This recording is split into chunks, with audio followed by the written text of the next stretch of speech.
Assalamualaikum warahmatullahi wabarakatuh. Ya, alhamdulillah, puji dan syukur kepada Allah Subhanahu wa taala. Salawat teriring salam tak lupa kita sanjungkan kepada junjungan Nabi kita Muhammad sallallahu alaihi wasallam, di mana di pagi hari ini kita masih bertatap muka dalam keadaan sehat walafiat. Amin ya rabbal alamin. Ya, baiklah. Dalam kesempatan hari ini saya akan menyampaikan aksi nyata dari modul 1.4, yaitu budaya positif, yang sudah saya laksanakan di selama kegiatan guru penggerak ini.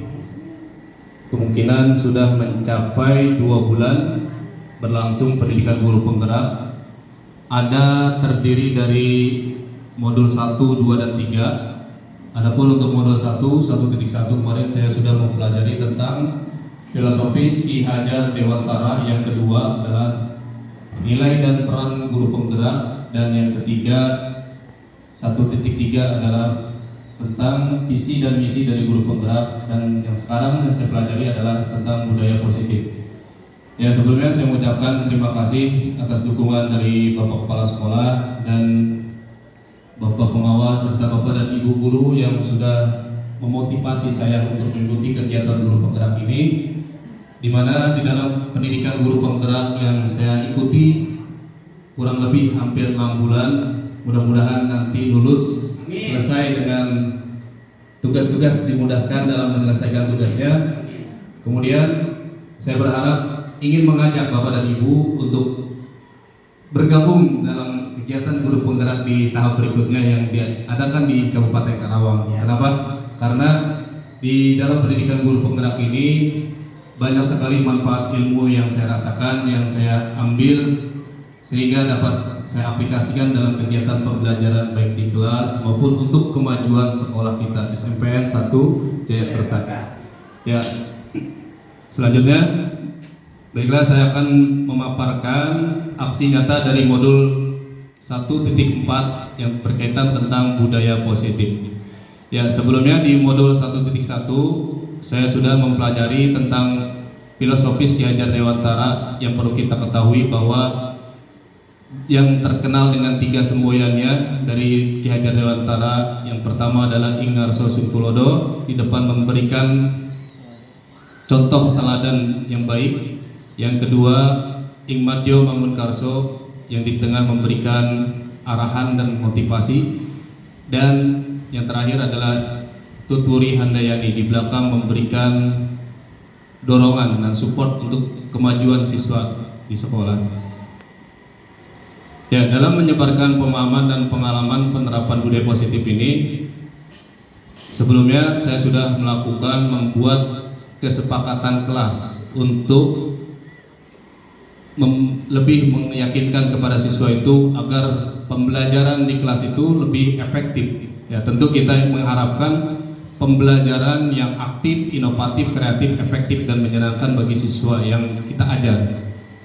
Harapannya, jadi ilmu yang kita sampaikan itu dapat mengena kepada siswa, baik dalam hal kegiatan materi, media, dan metode pembelajaran yang kita ajarkan itu dapat diaplikasikannya dalam kehidupan sehari-hari. Ya, mudah-mudahan menjadi amal ibadah untuk kita semua dalam menyampaikan ilmu ini, ya, karena seorang guru itu adalah seorang pendidik dan juga menekankan kepada pendidikan karakter dalam membentuk karakter seorang siswa.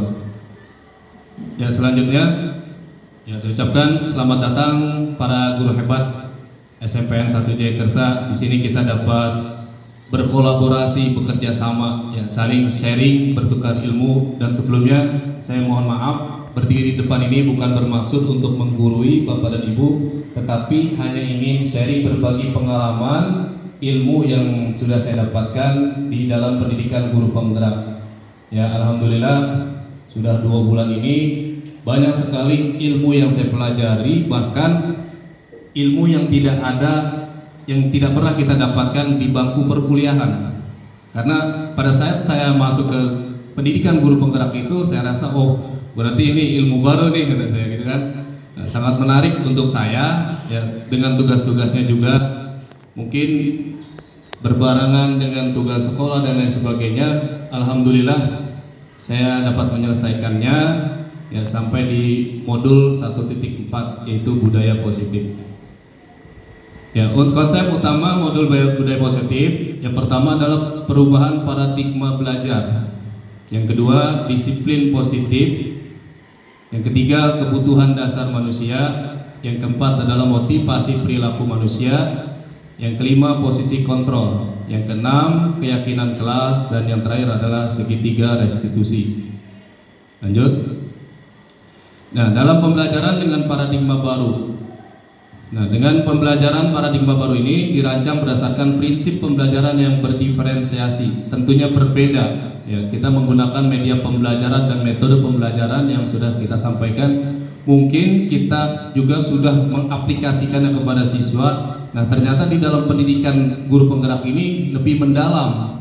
Ya, dari semua jenjang baik itu tingkat SD, SMP, SMA dan SMK dan sebagainya. Jadi sangat menekankan pendidikan yang berpihak kepada murid, kepada siswa. Ya, jadi seolah-olah kita ini sebagai guru menghamba kepada siswa dengan melakukan menekankan pendidikan karakter yang mewujudkan sebagai profil pelajar Pancasila. Nah, dirancang berdasarkan prinsip pembelajaran yang berdiferensiasi, kreatif dan menyenangkan bagi siswa, sehingga setiap siswa belajar sesuai dengan kebutuhan dari tahap perkembangan untuk mewujudkan profil pelajar Pancasila. Nah, dari dimensi profil pelajar Pancasila, yang pertama adalah berkeimanan ketuhanan yang Maha Esa dan berakhlak mulia. Yang kedua, bergotong royong, dipensi, apalagi yang kemarin proyek P5, ya, berkebinekaan global, mandiri, gotong royong. Nah, itu adalah merupakan dimensi dari profil pelajar Pancasila. Mudah-mudahan kita dapat melaksanakan dan mendidik karakter siswa kita menjadi siswa yang berkarakter, berprofil pelajar Pancasila. Amin. Nah, di dalam menerapkan disiplin positif, yang pertama dalam budaya kita, makna kata disiplin ini adalah dimaknai menjadi sesuatu yang dilakukan seseorang pada orang lain untuk mendapatkan kepatuhan. Nah, di mana dalam menekankan suatu kedisiplinan kepada siswa itu harus dengan kesabaran, ya, dan juga mungkin kita kadang memberikan sanksi dan hukuman apabila siswa itu tidak patuh dan taat terhadap perintah guru dan tidak mematuhi tata tertib yang berlaku di sekolah ini. Nah, kita cenderung menghubungkan kata disiplin itu dengan ketidaknyamanan, ya, karena di dalam disiplin itu menekankan kepada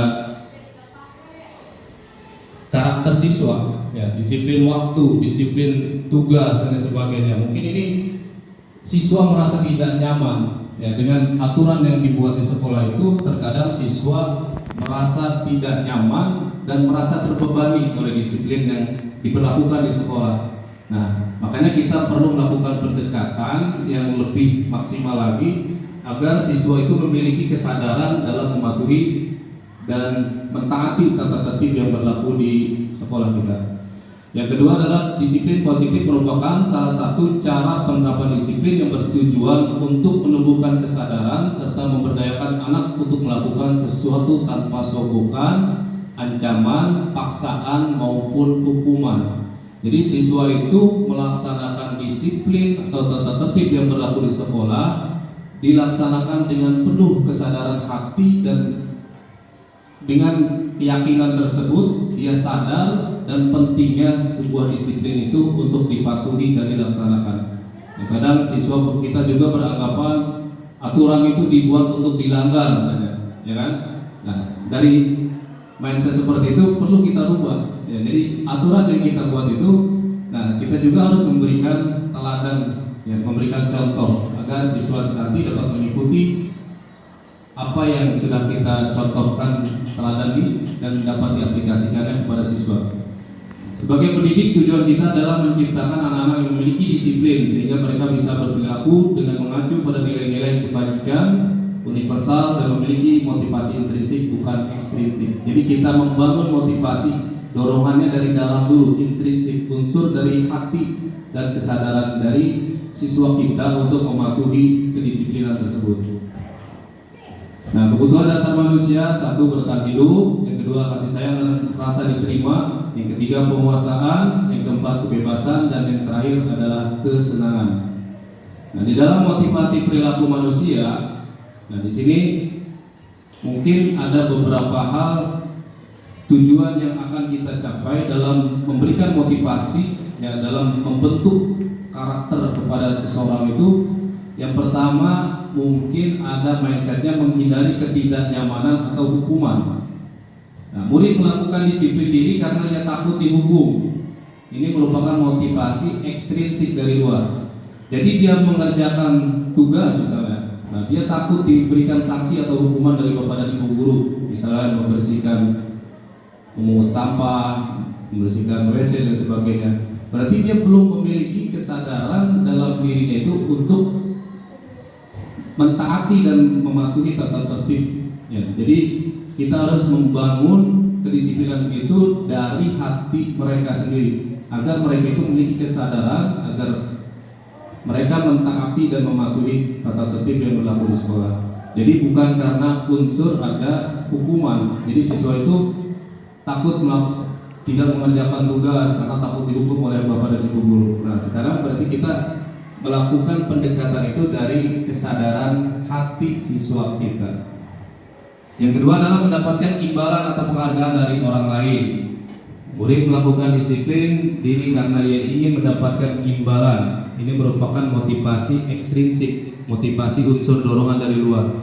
Kadang siswa itu beranggapan, nanti kalau saya memenangkan atau mematuhi tata tertib sekolah, saya akan mendapatkan sertifikat penghargaan dari sekolah, ya. Atau saya nanti akan mendapatkan imbalan berupa nilai yang baik misalnya. Berarti mereka belum memiliki kesadaran dalam diri, ya. Jadi mereka masih ada unsur-unsur yang perlu dibangun mulai dari diri sendiri. Yang ketiga adalah menghargai nilai-nilai kebajikan diri sendiri. Nah, murid melakukan disiplin diri karena sadar akan nilai kebajikan dirinya. Ini merupakan motivasi intrinsik. Jadi murid menghargai nilai-nilai kebajikan dalam diri sendiri, ya, taat dan patuh, tanggung jawab, disiplin, ya, saling menghormati dan menghargai dan sebagainya. Kita bangun dari karakternya dulu. Ya, jadi siswa ini kita bentuk karakternya dulu agar mereka sadar dan mematuhi tata tertib yang berlaku di sekolah. Nah, konsep disiplin diri dengan identitas gagal. Nah, di sini ada dua kriteria. Yang pertama dari hukuman. Nah, biasanya yang pertama ini hukuman, ya, dari unsur yang pertama karena murid takut dihukum, ya, oleh bapak dan ibu guru karena tidak mengerjakan tugas. Dari dalam hukuman ini mungkin menyakitkan, siswa tidak nyaman, murid takut, memaksa, dan murid menyembunyikan kesalahan. Akhirnya dia berbohong pada bapak dan ibu gurunya. Dan yang terakhir adalah murid menjadi rendah diri. Jadi ada perasaan minder dalam dirinya. Ya, ini karena efek dari kita memberikan hukuman kepada siswa. Ya, jadi kita menanamkan kedisiplinan itu, unsur yang dibentuk adalah dari kesadaran diri siswa tersebut. Nah, mulai dari penghargaan, ya, kalau untuk penghargaan ini berupa sertifikat, ya, pujian dan lain sebagainya, mungkin kita bisa berikan kepada siswa yang berhasil, ya, dalam menuntaskan pembelajaran misalnya, atau siswa yang taat dan patuh terhadap perintah sekolah dan sebagainya, kita berikan penghargaan. Nah, ini efeknya apa? Yang pertama tidak efektif katanya. Yang kedua merusak hubungan sifat iri. Jadi ada kecemburuan sosial antara sesama siswa. Jadi kadang, ya, siswa itu merasa iri, oh dia mau pinter, ya, akhirnya dia dapat penghargaan, dia mau dapat sertifikat, saya mau enggak, gitu kan. Jadi ada kecemburuan sosial. Jadi dalam menerapkan disiplin ini, jadi siswa itu tidak dibolehkan untuk memberikan berupa penghargaan, ya, jadi cukup dengan menanamkan kesadaran saja, ya, kesadaran dalam diri siswa itu untuk membentuk karakternya. Nah, yang ketiga adalah mematikan kreativitas, ya. Yang keempat, menghukum dengan sistem ranking. Nah, kadang kita ini dalam pembelajaran selalu mengurutkan atau meranking siswa yang terbaik 1, 2, dan 3 dengan memberikan penghargaan dan sebagainya. Nah, ini di dalam budaya positif ini memang seharusnya tidak boleh katanya. Nah, makanya bertentangan, ya. Sementara guru ingin memberikan penghargaan ya atas keberhasilan siswa, tapi efeknya itu dengan sifat sistem ranking ini jadi merampas hak mereka menghargai dirinya sendiri. Ya, lanjut. Konsep disiplin dengan identitas sukses. Konsekuensi penguatan jangka pendek, perlu monitoring berkelanjutan, stimulus atau respon. Murid menghormati peraturan. Yang terakhir adalah kehilangan waktu untuk merenungi. Nah, untuk restitusinya, murid bertanggung jawab untuk perilakunya. Yang kedua, fokus pada pemecahan jangka panjang. Yang ketiga, murid menghormati dirinya dan orang lain. Yang keempat, teori kontrol, dirinya memegang kontrol. Yang terakhir adalah murid bersemangat memperbaiki kesalahannya. Nah, di dalam konsep disiplin pendekatan restitusi, sebuah cara menanamkan disiplin pada murid. Nah, di sini pengertian restitusi adalah proses menciptakan kondisi bagi murid untuk memperbaiki kesalahan mereka. Restitusi jadi memperbaiki kesalahan, sehingga mereka bisa kembali pada kelompok mereka dengan karakter yang lebih kuat. Ini menurut Gosen tahun 2004. Dia beranggapan restitusi itu adalah proses menciptakan kondisi bagi murid untuk memperbaiki kesalahan mereka. Jadi restitusi itu adalah proses perubahan untuk memperbaiki kesalahan yang ada dalam dirinya. Nah, apa saja ciri-ciri restitusi? Satu, bukan menebus kesalahan, namun belajar dari kesalahan. Ya, jadi siswa ini sadar dengan kesalahan yang telah dilakukan itu, dia jadikan sebuah pembelajaran, dia jadikan sebagai memicu dirinya itu untuk lebih baik lagi ke depannya. Dengan kesalahan tersebut dia dapat memperbaiki dirinya. Yang kedua adalah memperbaiki hubungan. Yang ketiga, tawaran bukan paksaan. Yang keempat, menuntun untuk melihat ke dalam diri. Yang kelima, mencari kebutuhan dasar yang mendasari tindakan. Keenam, fokus pada karakter bukan tindakan. Yang terakhir, menguatkan dan fokus pada solusi. Nah, apa saja perbedaan? Contoh di sini siswa di sini ada sebuah contoh kasus, siswa sering tidak mengerjakan PR. Nah, ada 3. Yang pertama, hukuman, konsekuensi, dan restitusi. Nah, pada saat siswa tidak mengerjakan, pertama kita berikan hukuman. Nah, guru menghukum siswa tersebut hormat bendera misalnya selama 10 menit, atau membersihkan ruang kelas, ya, membersihkan WC dan sebagainya. Yang kedua, guru marah dan murid menjadi takut. Ya, kadang kita suka lupa kan? Ya, kita harus bisa mengontrol diri kita pada saat siswa salah itu. Kita harus melakukan pendekatan dengan menggunakan bahasa yang mungkin agak tegas lah ya. Mungkin kita bisa merubah mindset itu. Yang kedua, konsekuensi. Yang pertama, guru memberikan konsekuensi untuk mengerjakan PR-nya saat istirahat atau dikerjakan sebanyak 3 kali. Jadi kita memberikan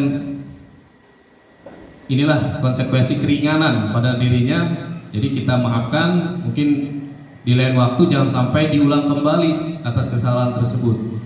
Yang kedua, guru tegas dan siswa menghormati peraturan. Jadi guru tegas dan siswa menghormati peraturan. Nah, bagaimana caranya?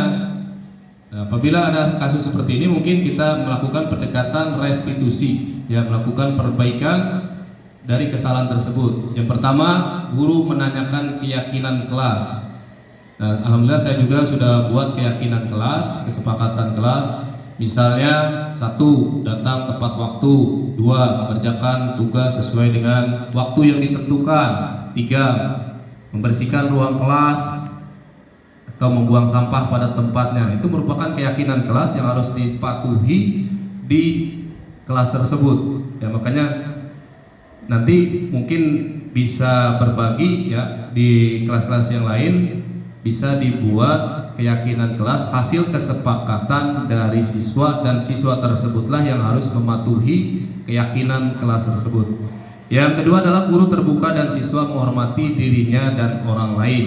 Jadi di sini sifatnya guru terbuka memberikan masukan, nasihat dan lain sebagainya agar siswa itu memperbaiki kesalahannya agar tidak mengulang kembali apa yang telah diperbuatnya.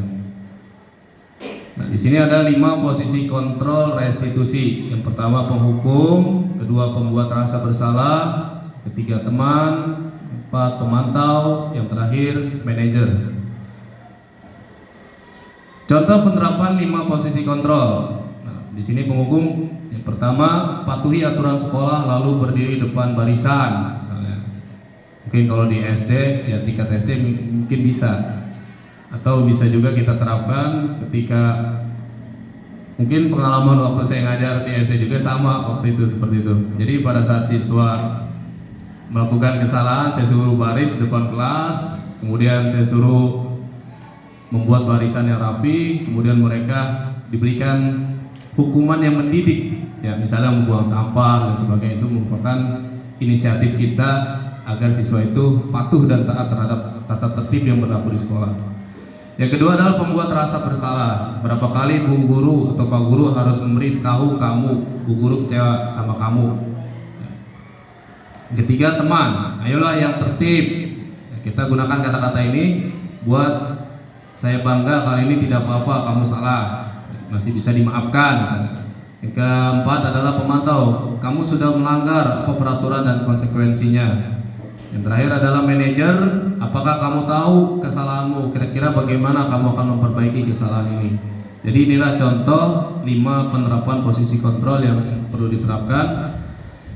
Nah, di sini kegiatan membuat keyakinan kelas. Pertama, berdiskusi tentang peraturan. Ya, kita kesepakati bersama antara guru dan siswa membuat keyakinan kelas. Yang kedua adalah menuliskan keyakinan kelas. Ya, jadi siswa itu bebas berekspresi mengeluarkan pendapat dia masing-masing. Ya, jadi siswa ini menulis keyakinan kelasnya sendiri. Ya, jadi nanti dikumpulkan, kemudian kita ambil, kita pilih dan disepakati bersama-sama. Ya, supaya apa? Supaya lebih disiplin dan siswa tersebut patuh dan taat terhadap tata tertib yang berlaku di kelasnya. Yang ketiga adalah merumuskan peraturan menjadi keyakinan. Ya, peraturan yang sudah dibuat dalam keyakinan itu tersebut sehingga dapat dipatuhi oleh semua siswa yang ada di kelasnya. Dan yang terakhir adalah memasang keyakinan di kelas. Nah, jadi kita tempel atau kita pajang di ruang kelas, ya, kemudian mereka baca, mereka patuhi dan laksanakan keyakinan kelas yang sudah dibuat di kelasnya. Nah, ini contohnya. Segitiga restitusi menstabilkan identitas. Kita semua akan melakukan hal terbaik yang bisa kita lakukan. Yang kedua, validasi tindakan yang salah. Semua perilaku memiliki alasan. Yang ketiga, menanyakan keyakinan, yaitu kita semua memiliki motivasi dalam diri kita atau motivasi internal. Ini saya juga sudah buat contoh penerapan segitiga restitusi. Lanjut.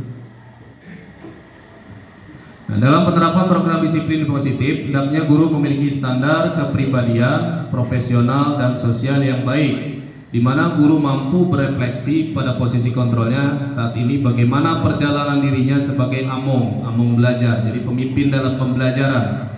Posisi manajer yang menuntun murid-murid menjadi insan yang mandiri, merdeka dan bertanggung jawab. Ya, ini menurut standar pendidikan nasional.